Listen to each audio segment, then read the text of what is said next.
Hi everyone, my name is Mala and I'm the Director of Tech for Social Good on the Social Impact team at GitHub.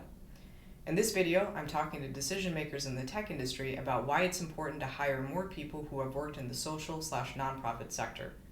For some companies, this may also mean investing in more Tech for Social Good work. So in case you don't know me, as of March 2022, I've been at GitHub for about 3 years. Prior to that, I worked in an industry called Tech for International Development. Most of my work was in UX research and design and at the United Nations, and I designed browser-based tools, apps, and websites that were deployed around the world. On my website, malakumar.com, you can find more about my work and check out my talks about leveraging design or open source software for social good. More detailed information about my work at GitHub can be found at socialimpact.github.com. Alright, before we dive in, I have some disclaimers. First, the opinions expressed in this video are strictly my personal views, not that of GitHub, Microsoft, or any future employers. Second, this video is based on my personal experience and not an extensive research. And third, while I hope everyone watching this video is inspired to act, I cannot take any personal responsibility for outcomes. Alright, let's get started. First, what is the social sector and why do I use that term? So I define the social sector as nonprofit or for-profit organizations or companies that primarily work on something called the Sustainable Development Goals, or SDGs for short, which I'll explain more in a few minutes. By this definition, the social sector includes the United Nations, some nonprofits, domestic and international NGOs, non-governmental organizations, think tanks, and even some for-profits. The reason I use the term social sector is because at the most basic level, a nonprofit is just a tax structure. Not all nonprofits work on social good issues, and some for-profits do. Obviously, qualified people with social sector experience could work in any capacity at tech companies, but my recommendations in this video are primarily referring to teams that work on tech for social good or ethical tech. When I say tech for social good, I'm generally referring to work that supports or aligns with the SDGs, and when I say ethical tech, I'm referring to tech that does not violate human rights. So for example, an ethical tech team might ensure the payment system its company owns is not being used by human traffickers. Of course, tech for social good and ethical tech are not mutually exclusive, and some teams might work on both. So why should your tech company hire more people who have social sector experience? I have 6 main reasons. Align social good work with the SDGs, determine which social issues to engage on and how, avoid the PR stunt trap, meet expectations of your staff, avoid technical debt, and stretch budgets. Alright, so let's say that your tech company really does care about social issues. Maybe they want to create or expand a tech for social good or environmental sustainability or global education team. Now, one super important thing to consider when standing up or expanding these kinds of teams is aligning their work to the SDGs. Again, the acronym SDG stands for Sustainable Development Goals. There are 17 SDGs that were set by the United Nations, and each SDG covers an important aspect of human development, like education, gender equality, food security, good health, and the environment. Each SDG is broken down into targets and indicators. Now, what a lot of people don't know is that the SDGs are actually the second iteration of this idea. The first iteration was called the Millennium Development Goals, or MDGs.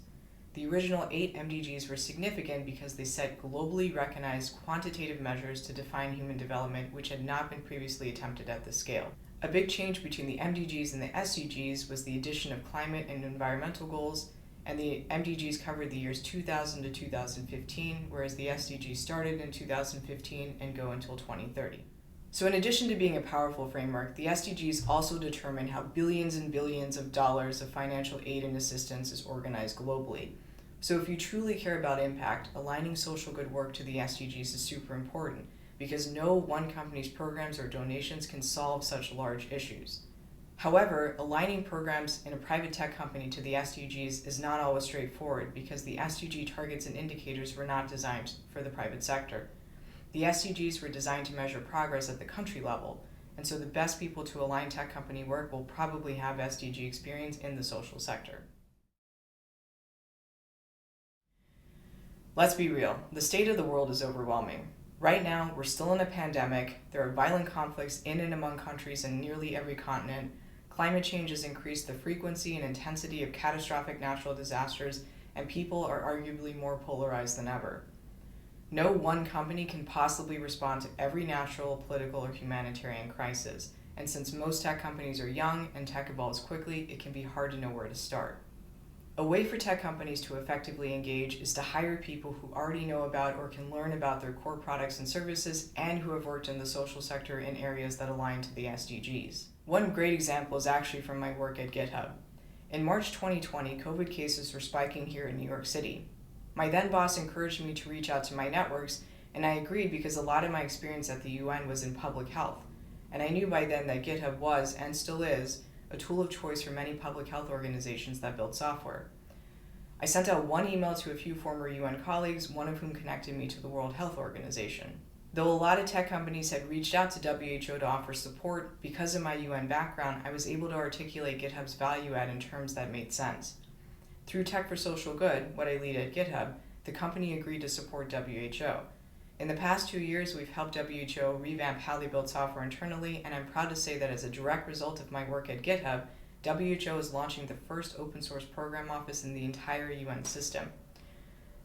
Now, while COVID was undoubtedly devastating to many people, one small silver lining was that it was a catalyst for change. And I'm really happy that my social sector background used that appetite for change to create long-lasting positive results. All right, the next reason to hire more people with social sector experience can be a touchy subject, and I'm going to attempt to cover it anyway. That's avoiding something that I call the PR stunt trap. I've seen this quite a few times. A tech company comes in with the best intentions and in some cases does a really good job of social good work that addresses a real need. They build out a communications plan and expect to announce the work to great fanfare, but the company is shocked when the messages are received as a public relations gimmick. Sometimes the reason that happens is because there's no one with social sector experience to help frame why and how the work had merit. Maybe the tech need was seen as inconsequential and was not clearly articulated, or maybe the solution didn't address the real nature of the problem, or maybe none of the affected communities were included in the messaging and it wasn't culturally appropriate. In more extreme cases, maybe the messaging sounded patronizing, or it erased years of work that communities had done. Whatever the case, having people with cross-sectoral experience is critical to messaging tech for social good and ethical tech work. There are a lot of people out there who want to learn from what tech companies are doing to promote a more just and equitable world, and having staff with social sector experience to guide that framing can help ensure the work is not dismissed as a PR stunt. A fourth reason tech companies should hire more people with social sector experience is because of staff expectations around social good work. The bulk of tech company core workforces, millennials and Gen Z, feel that companies have a responsibility to make the world a better place. An article in Forbes cited a study done by Cone Communications that said that 83% of millennials said they would be more loyal to a company that helps them contribute to social and environmental issues. Likewise, a WeSpire study found that Gen Z prioritizes purpose over salary. Anecdotally, I can back that up. In my 3 years at GitHub, more than a dozen employees have reached out and said my work was one of the reasons they decided to join the company. Hiring more social sector people and investing in more social good work is critical to meet this growing expectation. All right, the next reason avoiding tech debt goes together with employee demand. A lot of tech companies will focus on activities like hackathons to engage their staff in social good work. Hackathons have the benefits of community building, participation at scale, and creating awareness, but on their own, one-off activities like hackathons can create unmanageable tech debt for individuals or social sector organizations driving change. Having staff with social sector backgrounds, however, can help build lasting partnerships. So even if your company wants to have a hackathon for social good, there's a proper ownership and management of what's being built and handed off. Lastly, let's talk about budgets. If social good impact is the main driver of a team, it's much easier to sustain the work if the budgets are maximized. Hiring people with nonprofit social sector experience can be a great way to do that because nonprofits are held to a more rigorous standard of expense reporting and tracking than the private sector. For better or for worse, some methodologies to measure nonprofit effectiveness even reward keeping overhead low. Some of the ways I have successfully stretched funding include creating a stipend program, running requests for proposals, and creating a skills-based volunteering program that used only GitHub products. I have my social sector experience and networks to thank for those ideas. So now that we've covered the reasons why your tech company should hire more people who have social sector experience, here are my hiring tips. First, don't consider tech for social good and ethical tech work as a reward for talented staff. You would never hire a director of engineering who has no engineering experience, so why hire someone without social sector experience to lead your social good work? Instead, hire people with relevant skills, knowledge, and experience. Second, don't expect every social good or ethical tech team to generate revenue. The bulk of work in some social good tech teams is actually nonprofit sales, the revenue from which can be invested back into programs. The problem is that the sales part of those teams tends to be prioritized over programs. Third, learn from other industries. Consulting firms, commercial banks, and credit card companies have been leveraging their core products and services for social good for years. They can offer guidance on how to expand that work and how to hire people with social sector experience. Lastly, advertise your open positions to social sector technologists. In the comments section, I've written a few listservs to get started. Finally, I want to talk directly to the social sector.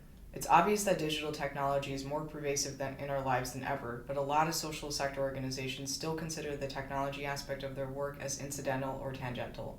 Social sector organizations should be investing in the technology literacy of their staff. They should be buying licenses to the right tools, embracing open source solutions where appropriate, enabling their teams for remote work, and budgeting properly for new tech builds. Second, encourage cross-sectoral jumps. There is a lot of criticism of tech companies, but for anything to improve, we need more people in the tech industry who came from the social sector.